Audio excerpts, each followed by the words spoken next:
Ram ji bill 2025 को सभा में पूरा स्थापित करने की अनुमति दी जाए। श्री राम जी। संसद में इंडी गठबंधन ने बवाल काटा हुआ है प्रधानमंत्री नरेंद्र मोदी के उस नए बिल पर जो उनके नेक्स्ट जनरेशन रिफॉर्म की अगली कड़ी। नरेंद्र मोदी ये नया बिल लाए हैं गांव में रहने वाले गरीबों के लिए, लेकिन इंडी गठबंधन ने गांधी का नाम लेकर इस बिल पर गजब का हंगामा काट दिया। अब संसद में जो घमासान मचा है उसमें एक तरफ गांधी का नाम लिया जा रहा है, दूसरी तरफ भगवान राम का नाम लिया जा रहा है। इंडी गठबंधन कह रहा है कि पीएम मोदी को महात्मा गांधी से दिक्कत है, बीजेपी कह रही है कि विपक्ष को भगवान राम के नाम से चिढ़। मतलब राम बनाम गांधी हो गया भाई। इंडी गठबंधन कह रहा है कि बीजेपी गोडसे की विचारधारा वाली पार्टी है, बीजेपी कह रही है कि इंडी वाले राम के खिलाफ हैं। गांधी गोडसे से लेकर भगवान राम तक पहुंच गए इस सियासी बवाल को पूरा देश देख रहा है, लेकिन इस बवाल से कैसे इंडी गठबंधन खुद एक्सपोज हो रहा है। नरेंद्र मोदी ने कैसे रिफॉर्म का डबल धमाका किया है कि गरीब का भी पैसा बढ़ जाएगा, ये एक्सपोज तो हो ही रहे हैं, आगे विस्तार से बताऊंगा। लेकिन मोदी सरकार ने आज संसद में दरअसल जो बिल पेश किया जिस पर विपक्ष एकदम फट ही गया, आज संसद में रोजगार की गारंटी देने वाले मनरेगा की जगह एक नया बिल पेश किया गया। लेकिन इस बिल के नाम और प्रावधानों से ही इंडी गठबंधन के सांसद इतना गुस्सा हो गए कि संसद के अंदर बाहर जिधर देखिए बाप रे बाप। आप देखिए नई संसद के सामने जो पुरानी संसद की बिल्डिंग है उसकी छत पे चढ़ गए लोग। कांग्रेस सांसदों ने वहां छत पे चढ़ के प्रदर्शन किया। कांग्रेस सांसदों के हाथ में महात्मा गांधी की तस्वीर थी। सांसदों के प्रदर्शन का यह वीडियो बहुत वायरल हो रहा है कि लोग कह रहे हैं कि बाप रे, अभी टेबल पे चढ़े थे लोग पहले कुछ अलग पार्टी के, अब ये छत पे चढ़ गए, अब पता नहीं कहां जाके चढ़ेंगे, कुछ अगली बार होगा। तो देखिए क्या हुआ है।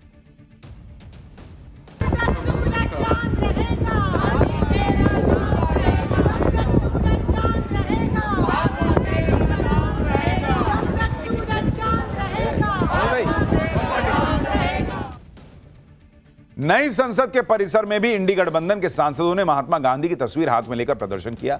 इस प्रदर्शन में प्रियंका वाड्रा भी मौजूद रही। कांग्रेस सांसदों ने महात्मा गांधी अमर रहे के नारे लगाए।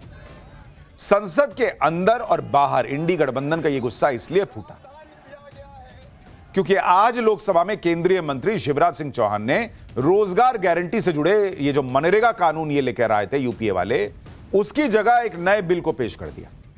विपक्ष को पहले तो इस बिल के नाम से ही आपत्ति हो गई क्योंकि पुराना कानून महात्मा गांधी के नाम पे था। नया बिल जो नरेंद्र मोदी सरकार पेश की उसमें महात्मा गांधी का नाम ही नहीं है। पुराने कानून का नाम था महात्मा गांधी राष्ट्रीय ग्रामीण रोजगार गारंटी, MGNREJ, जिसे मनरेगा भी लोग कहते थे। यह पुराना कानून यूपीए सरकार साल 2006 में लेकर आई थी। नए कानून का नाम विकसित भारत गारंटी फॉर रोजगार एंड आजीविका मिशन ग्रामीण रखा गया है, जिसका शॉर्ट फॉर्म होता है VBG Ram ji. Short form से राम बन गया है क्योंकि R से जो है रोजगार एंड आजीविका, तो राम हो गया रोजगार, A से आजीविका, M से मिशन, तो VBG राम जी। अब इस बिल के नाम में जी राम जी आया, मतलब राम का जिक्र हो गया, तो हंगामा हो गया। आप देखिए जब आज लोकसभा में केंद्रीय मंत्री शिवराज सिंह चौहान ने इस बिल को पेश किया तो जैसे ही बिल को का नाम पढ़े, बाप रे बाप, हंगामा ही हो गया।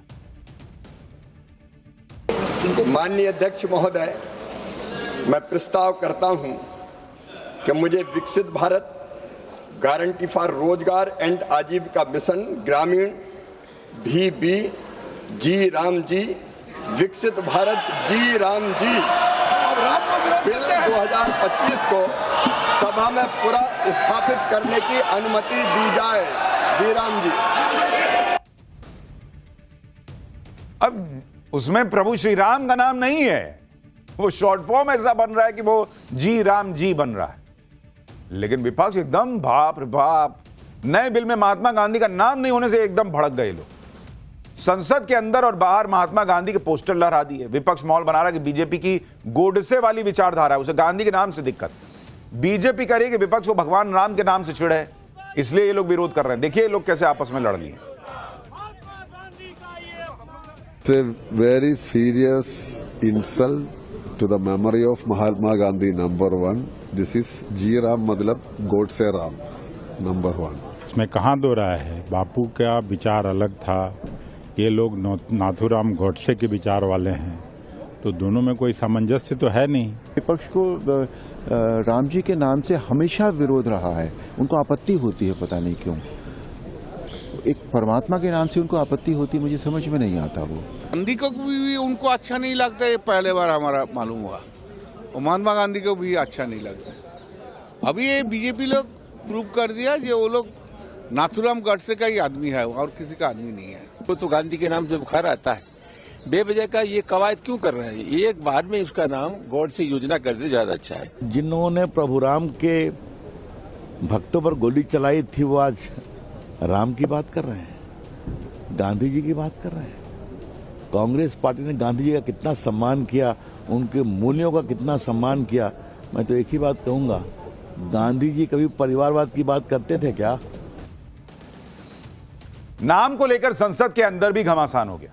प्रियंका वाड्रा ने कह दिया कि नाम बदलने की यह सनक क्यों है। इधर कृषि मंत्री शिवराज सिंह चौहान ने कह दिया कि राम का नाम तो महात्मा गांधी भी लेते थे, जी राम जी के नाम से विपक्ष क्यों भड़क रहा है। देखिए कैसे प्रियंका वाड्रा और शिवराज सिंह चौहान भिड़ गए। फिर आपको बताता हूं, इस योजना में सिर्फ नाम नहीं बदला है, ऐसा क्या बदला है जिससे विपक्ष एक्सपोज हो रहा है, जिसकी वजह से ये आग लगी है, वो भी बताऊंगा। लेकिन पहले जो हंगामा हुआ वो देखिए। हर योजना का नाम बदलने की जो सनक है, ये समझ में नहीं आती है।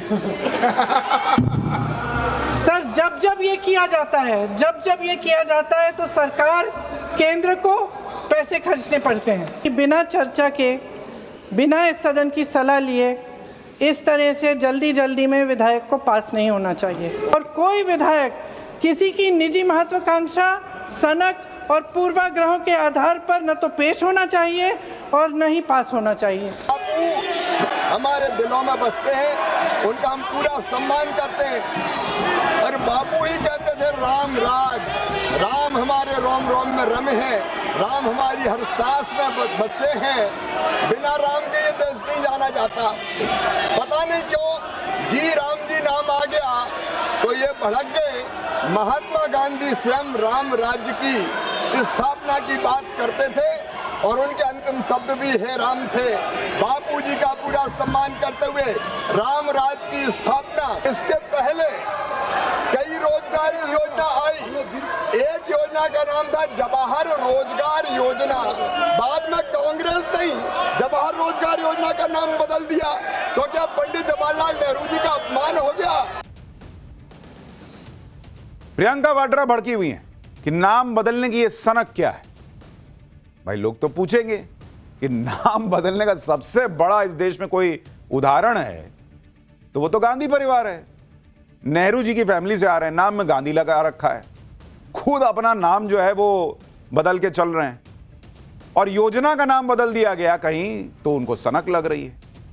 इधर संसद में प्रियंका नए बिल पर भिड़ गई। उधर जर्मनी के दौरे पर गए राहुल गांधी ने सोशल मीडिया पोस्ट में कहा कि मोदी जी को दो चीजों से पक्की नफरत है, महात्मा गांधी के विचारों से, गरीबों के अधिकारों से। मनरेगा की बुनियाद 3 मूल विचारों पर थी। रोजगार का अधिकार, जो भी काम मांगेगा उसे काम मिलेगा, गांव को प्रगति कार्य खुद तय करने की स्वतंत्रता, केंद्र सरकार मजदूरी का पूरा खर्च और सामान की लागत का 75% देगी।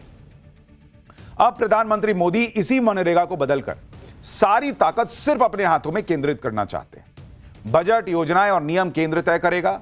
राज्यों को 40% खर्च उठाने के लिए मजबूर किया जाएगा। बजट खत्म होते ही या फसल कटाई के मौसम में 2 महीने तक किसी को काम नहीं मिलेगा। यह नया बिल महात्मा गांधी के आदर्शों का अपमान है। मोदी सरकार ने पहले ही भयंकर बेरोजगारी से भारत के युवाओं का भविष्य तबाह कर दिया है और अब यह बिल ग्रामीण गरीबों की सुरक्षित रोजी रोटी को भी खत्म करने का जरिया है। यह राहुल गांधी लिख रहे हैं, कह रहे हैं कि हम इस जन विरोधी बिल का गांव की गलियों से संसद तक विरोध करेंगे। इस बिल के विरोध में कांग्रेस बड़ा हंगामा करने वाली है, लेकिन राहुल गांधी को इसका विरोध करने के लिए पहले देश तो लौटना होगा। अभी तो पहले विदेश गए हुए हैं। कल कांग्रेस के नेता सड़क पर उतरेंगे, कह रहे हैं। राहुल गांधी मॉल बना रहे हैं कि पीएम मोदी ने तो मनरेगा योजना को एक तरह से खत्म ही कर दिया। पीएम मोदी बहुत पहले से ही इस योजना के पीछे पड़ गए थे, जबकि सच यह है कि मोदी सरकार में मनरेगा पर खर्च यूपीए के तुलना में कहीं ज्यादा बढ़ा। अगर आप इस योजना में देखेंगे, भाई नरेंद्र मोदी ने क्लियर संसद में कहा था कि आपके समय में मनरेगा जो है ना, उसको आपने एकदम से बर्बाद कर रखा था। हम उस योजना को तो रखेंगे, सुधार के रखेंगे, लेकिन आपकी जो गलती थी उसके बारे में बताते रहेंगे। मनरेगा में जो खर्च हुआ पैसा, अगर आप उसको देखेंगे, 2006-2007 यूपीए की सरकार थी, उस वक्त 11,300 करोड़ रुपया खर्च हुआ, तब इसका नाम नरेगा होता था। 2013-14 जब इनकी सरकार जाने वाली थी, उसके पहले कितना खर्चा किए? 33,000 करोड़, 33,000 करोड़ रुपया खर्चा किए। मतलब ये यूपीए के सरकार का आपको बता रहा हूं। और आज की डेट में 2024-25 में कितना नरेंद्र मोदी सरकार खर्च कर रही है? 86,000 करोड़ रुपया। 86,000 करोड़, मतलब जो आप खर्च कर रहे थे उसका डबल से ज्यादा खर्चा कर रही है मनरेगा पर। यानी साल 2014 से, ये अभी आपको जो बता रहा हूं ना, ये सालाना बताया है, 2014 से अब तक मनरेगा पर,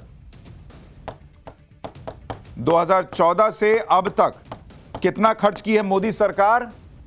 8 लाख करोड़ रुपया खर्च कर चुकी है इसी मनरेगा पर, जबकि यूपीए सरकार में यह खर्च 2 लाख करोड़ रुपए का था। 6 लाख करोड़ रुपया नरेंद्र मोदी सरकार ने ज्यादा खर्च किया है उसी योजना पर। और जहां तक नाम बदलने की बात है, तो आप इस बात को भी समझिए कि पीएम मोदी साल 2014 से सत्ता में, अगर उन्हें महात्मा गांधी के नाम से दिक्कत होती तो बहुत पहले कानून का नाम बदल दिया जाता। लेकिन विपक्ष माहौल बना रहा है कि नरेंद्र मोदी सिर्फ योजनाओं का नाम बदलने का ही काम करते हैं। विपक्ष कह रहा है कि जब पहले से कानून का नाम है तो फिर उसे बदलने की जरूरत क्या है। लेकिन सच यह है कि इस देश में सीमित दिनों के लिए रोजगार की गारंटी देने वाले कानून का नाम कई बार बदला जा चुका है। और जो लोग इसका इतिहास भूल गए हैं, उन्हें इसी योजना का इतिहास याद दिलाता हूं। जिस रोजगार गारंटी पर आज संसद में इंडी वालों ने बवाल काट दिया, वैसी योजना का इतिहास यह है कि साल 1972 में सबसे पहले महाराष्ट्र में रोजगार गारंटी योजना शुरू हुई थी। साल 1977 में इसे फूड फॉर वर्क नाम दिया गया। 1980 में इसे नेशनल रूरल एम्प्लॉयमेंट योजना कहा गया। 1983 में इसे rural landless employment guarantee programme नाम दिया गया। राजीव गांधी की सरकार में 1989 में जवाहर रोजगार योजना इसका नाम रखा गया। 1993 में कांग्रेस की सरकार ने जवाहर रोजगार योजना का नाम बदल दिया और साल 1999 में अटल जी की सरकार में जवाहर ग्राम समृद्धि योजना नाम दिया गया। साल 2001 में संपूर्ण ग्रामीण रोजगार योजना, 2004 में national food for work programme नाम रखा गया और इसके बाद जाकर साल 2006 में नरेगा यानी national rural employment guarantee act लाया गया। यानी यूपीए सरकार में जब यह कानून बना तो इसमें महात्मा गांधी का नाम नहीं था, इसका नाम था NREGA, national rural employment guarantee act. तब क्यों नहीं लगाए थे? इतना महात्मा गांधी की चिंता थी तो। 2009 में नरेगा का नाम बदलकर यूपीए सरकार में इसको मनरेगा किया गया और तब महात्मा गांधी का नाम जोड़ा गया। और पीएम मोदी ने भी 11 साल तक इसमें कोई छेड़छाड़ नहीं की नाम में। इसको योजना को ठीक जरूर किए लेकिन नाम नहीं छेड़े। अब जब नया कानून लाया जा रहा है तो विपक्ष विरोध कर रहा है। जबकि आप देखिए कि खुद राहुल गांधी जब संसद में इस योजना का जिक्र कर रहे थे तो वो खुद इसमें महात्मा गांधी का नाम जोड़ना भूल गए थे। राहुल गांधी का पुराना बयान उनको ही याद दिलाता हूं, देखिए क्या बोले थे। प्रधानमंत्री यहां खड़े होते हैं, कहते हैं नारेगा जैसी बेकार योजना मैंने कभी नहीं देखी। नारेगा, मनरेगा, मनरेगा, महात्मा गांधी योजना। नरेगा बोले, फिर मनरेगा बोले, फिर महात्मा गांधी योजना कर दिए। इतनी निष्ठा थी इन लोगों की गांधी जी के प्रति कि पहले तो नाम ही में नहीं रखे थे, बाद में रखे तो खुद ही भूल गए। और आज जो है हंगामा काटने के बाप रे, गांधी जी का अपमान हो गया। इंडी गठबंधन ऐसा माहौल बना रहा है कि नए बिल की कोई जरूरत नहीं थी, बेवजह इसका नाम बदल दिया गया। यह मनरेगा को खत्म करने की साजिश है, लोगों से रोजगार छीनने की साजिश है। जबकि सच क्या है हम आपको बताते हैं। साल 2005 से अब तक ग्रामीण अर्थव्यवस्था में बहुत बदलाव आया है। मोदी सरकार का तर्क है कि साल 2005 में ग्रामीण अर्थव्यवस्था पर संकट था, लेकिन अब आर्थिक हालात पहले से बेहतर है। सरकार के मुताबिक साल 2011-12 में 25% गरीबी थी, जो अब घटकर 4% के करीब आ गई है। इसके साथ ही गांव में डिजिटल सेवा, बैंकिंग, नॉन फार्मिंग से जुड़ी चीजें बढ़ी। साथ ही पुरानी स्कीम में कई जगह गड़बड़ियां देखी जा रही थी। साल 2025-26 में 23 राज्यों में अनियमितता के मामले भी सामने आए। साल 2024-25 में करीब 200 करोड़ की गड़बड़ी का पता चला था। कोविड के बाद सिर्फ 7.61% परिवारों ने 100 दिन का रोजगार पूरा किया। यानी पहले के हालात अलग थे, मनरेगा को उसके हिसाब से डिजाइन किया गया था। अब योजना को विकसित भारत के रोडमैप के तौर पर डिजाइन किया गया है। पहले की जरूरत अलग थी, अब जरूरतें अलग है। अब भारत के पास एडवांस टेक्नोलॉजी है जिसके जरिए योजना की एडवांस ट्रैकिंग हो सकती है। ऐसे में सिर्फ पुराने नियमों की वजह से आखिर क्यों भारत अपना पैसा और रिसोर्स बर्बाद करे? लेकिन विपक्ष इस बात को समझने को तैयार नहीं है। इस तरह ही दशकों से वोटर लिस्ट भी अपडेट नहीं हुई थी, अब एसआईआर हो रहा है तो उस पर भी बवाल काटे हुए हैं। इनके मुताबिक तो जो काम सालों पहले हो गया और इनके हिसाब से तो ठीक ही हुआ, लेकिन गलत कर रहे थे तभी ना पब्लिक हटाई। तो नरेंद्र मोदी ठीक कर रहे हैं तो हंगामा काट रहे हैं। इंडी गठबंधन को नया नाम दिख रहा है, नया रिफॉर्म नहीं दिख रहा है। पंजाब के सीएम भगवंत मान कह के मजाक उड़ा रहे हैं कि एक दिन मोदी सरकार देश का नाम बदलकर दीनदयाल उपाध्याय नगर रख देगी। सुनिए भगवंत मान को, फिर अखिलेश यादव क्या बोले वो भी बताता हूं। देखो जी, रेलवे स्टेशनों के नाम बदलते, शहरों के नाम बदलते, तो बस हुण मुल्क का ही नाम रह गया एक। मैनू डर है भी ਇਹਦਾ नाम ना किते दीन दयाल उपाध्याय नगर रख देना। नाम बदलने से कोई बहुत बड़ा काम नहीं होने वाला है। दिल्ली की सरकार अब यूपी की सरकार की नकल कर रही है। सबसे ज्यादा नाम बदलने का रिकॉर्ड अगर किसी ने बनाया है तो यूपी की सरकार ने। मुझे लगता है अभी तक तो दिल्ली से यूपी वाले सीखते थे, अब यूपी वाले दिल्ली वालों को सिखा रहे हैं। अगर नाम बदलने से कुछ नहीं होता तो बदलने दीजिए, फिर आपको दिक्कत क्या है? गरीब को फायदा मिल रहा है या नहीं, इस पे फोकस नहीं है इन लोगों का। फोकस इस बात पे है कि नाम में जो है ना, हम जिसका नाम चाहते हैं उसका नाम है कि नहीं। बीजेपी कह रही है कि और ब्लंडर कर रहे हो, राम जी का नाम सुन के भड़क रहे हो, पब्लिक और जो है वो परेशान हो जाएगी कि कैसे लोग हैं इंडी वाले। इस बिल के नाम को लेकर विवाद हो रहा है, लेकिन अब बताता हूं कि यह नया बिल पुराने बिल से अलग क्यों है और इसके किन प्रावधानों को लेकर विपक्ष आपत्ति जता रहा है। देखिए, पुराने कानून में 100 दिन के रोजगार की गारंटी, नए बिल में इसको बढ़ा दिया गया, 125 दिन की रोजगार की गारंटी दी जाएगी, यानी पहले से 25% ज्यादा कमाई होगी। तो राहुल गांधी पता नहीं कौन हिसाब से ट्वीट कर रहे हैं वहां विदेश में बैठे बैठे कि सरकार जो है वो रोजगार घटा रही है। अरे यहां तो दिन बढ़ा दिया भाई, दिन बढ़ेगा तो पैसा बढ़ेगा गरीब के हाथ में।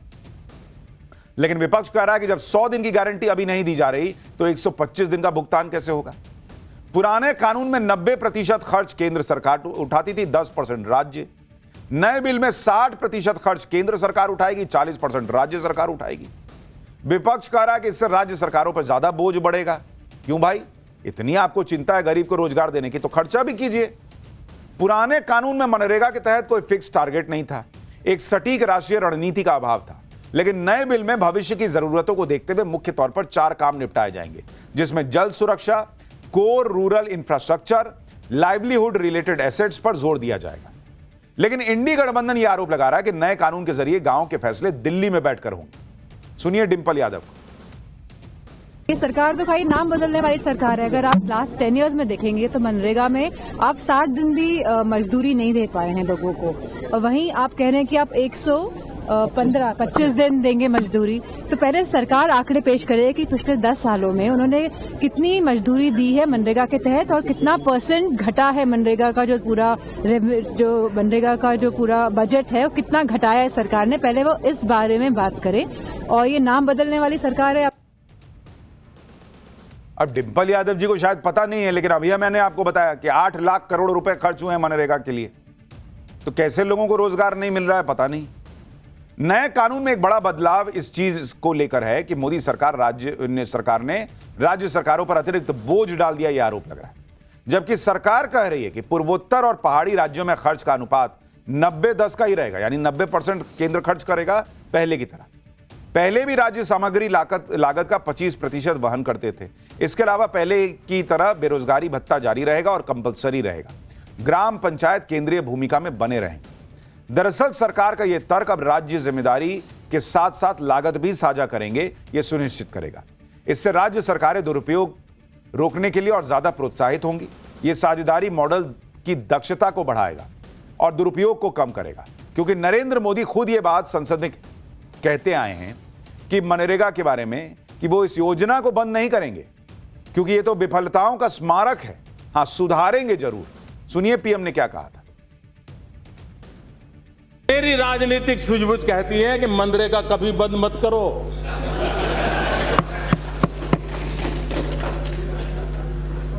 मैं ऐसी गलती नहीं कर सकता हूं क्योंकि मनरेगा आपकी विफलताओं का जीता जागता स्मारक है। आजादी के 60 साल के बाद आपको लोगों को गड्ढे खोदने के लिए भेजना पड़ा। ये आपकी विफलताओं का स्मारक है और मैं गाजे बाजे के साथ इस स्मारक का ढोल पीटता रहूंगा। दुनिया को बताऊंगा कि ये गड्ढे तुम खोद रहे हो उन 60 साल के पापों का परिणाम है। मनरेगा के नाम पर कांग्रेस के राज में लोगों को सिर्फ गड्ढे खोदने पर लगा दिया गया। अब जो नया बिल आया है वो ना सिर्फ काम की गारंटी देगा बल्कि यह भी सुनिश्चित करेगा कि सिर्फ नाम के लिए गड्ढे ना खोदे जाएं। असल में कुछ बदलाव जमीन पर दिखे। आप देखिए कि नए बिल में पहली बार यह 60 दिन का नो वर्किंग डेज वाला प्रावधान लाया गया। इसका मतलब है कि साल में 60 दिन कोई काम नहीं होगा। ऐसा इसलिए किया गया है ताकि बुआई और कटाई के समय मजदूरों की उपलब्धता बनी रहे। अक्सर मजदूरों की कमी की वजह से सीजन के वक्त फसलों पर बुरा प्रभाव पड़ जाता और मजदूरी भी बढ़ जाती, जिससे फसलों के दाम बढ़ते। लेकिन अब खाने पीने के दाम न बढ़े, इसके लिए मजदूरों की उपलब्धता को सुनिश्चित किया गया है। साल के बचे हुए 305 दिन में 125 दिन गारंटीड काम मिलेगा। और यह कोई नई बात नहीं है। साल 2011 में जब शरद पवार कृषि मंत्री थे तब उन्होंने भी मनरेगा में फसल सीजन के वक्त मनरेगा के काम को रोकने की मांग की थी। शरद पवार 3 महीने तक काम में रोक की मांग कर रहे थे। इसके लिए उन्होंने तब के पीएम मनमोहन सिंह को चिट्ठी भी लिख दी थी। लेकिन आज जब मोदी सरकार इस लॉन्ग पेंडिंग डिमांड को पूरा कर रही है तो राहुल गांधी इस पे भी हल्ला मचा रहे हैं। मनरेगा के नाम पर बवाल करके फंसी कांग्रेस आज इस बात पर जश्न मना रही थी कि नेशनल हेराल्ड केस में सोनिया गांधी और राहुल गांधी को बड़ी राहत मिल गई। दरअसल नेशनल हेराल्ड केस में दिल्ली के राउज एवेन्यू कोर्ट ने ईडी की चार्जशीट पर संज्ञान लेने से इनकार कर दिया। कोर्ट ने कहा कि मनी लॉन्ड्रिंग की जांच और उससे जुड़ी अभियोजन प्रक्रिया तब तक वैध नहीं मानी जा सकती जब तक अपराध में विधिवत एफआईआर ना हो, क्योंकि पीएमएलए के प्रावधानों के तहत जांच शुरू करने से पहले एफआईआर होना जरूरी है। इसी बात पे कांग्रेस लड्डू बांटने लगी, आतिशबाजी करने लगी। उधर राहुल, प्रियंका और पूरी कांग्रेस सीधे पीएम मोदी पर अटैक करने लगी जैसे नेशनल हेराल्ड केस में फाइनल फैसला आ गया हो और सब बेगुनाह साबित हो गए हो। सुनिए कांग्रेस वाले क्या कह रहे हैं, फिर आपको बताता हूं कि हुआ क्या है। दरअसल देखिए, हमने बार बार कहा है कि सत्य की जीत होगी। इस नेशनल हेराल्ड के केस में कुछ नहीं है, सच्चाई है। इसको घसीट के आगे ले जा रहे हैं, ये इसमें कुछ नहीं है। वो जो अब मुझे याद नहीं है कि कौन से उसमें बनती है, वो जो कंपनी है उसमें कोई पैसे निकाल ही नहीं सकता, कोई इस्तेमाल नहीं कर सकता, कोई बेच नहीं सकता, कोई कुछ नहीं कर सकता है। और ये स्पष्ट है, सबको मालूम है, सबको मालूम है, न्यायपालिका को भी मालूम है और सत्य निकलेगा, सच्चाई निकलेगी। ये गैंग्स ऑफ गांधीनगर जिस तरह से हमारी एजेंसीज का दुरुपयोग करता है, आज वो बेनकाब हो गया। आज उस पोल खुल गई।